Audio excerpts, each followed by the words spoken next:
canvas of crimson.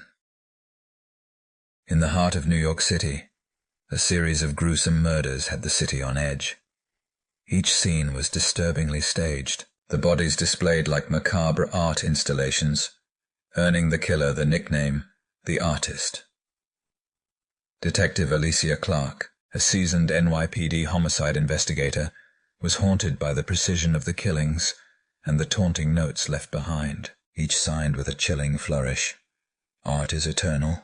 The latest victim was found in an abandoned gallery, her body draped over a shattered sculpture, her blood used to paint surreal patterns on the walls.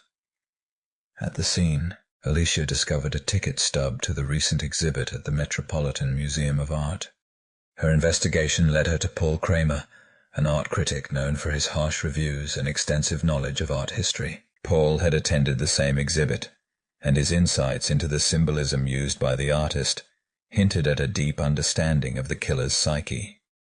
Alicia delved into the backgrounds of the victims and discovered a common thread. Each had been involved in the arts, critics, painters, sculptors, all with careers marked by controversy or scandal. The pattern suggested a killer with a vendetta against the art world, perhaps the spurned artists themselves. While reviewing the case files, Alicia found an old police report filed by Paul Kramer a decade earlier, reporting a stolen painting. Intrigued, she questioned him about it. Paul revealed it was not just any painting but his own creation, disparaged by critics, and ultimately leading to his downfall as an artist. Paul invited Alicia to a private gallery show, promising an opportunity to catch the artist. The exhibit was unnerving, each piece more disturbing than the last, showcasing the descent from art into madness. As they walked through the gallery, Paul's behavior grew increasingly erratic. He spoke passionately about the power of art to transcend life and death, hinting he knew more about the artist than he had let on.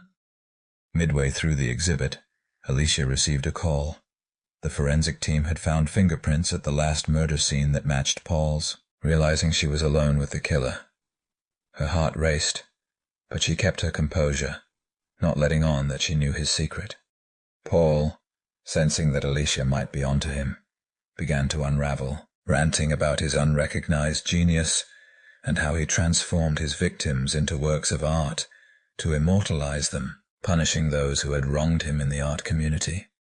In a gallery room, Paul turned to face Alicia, his expression twisted with fury and despair. He revealed his final piece, a canvas covered with a dark, sticky crimson.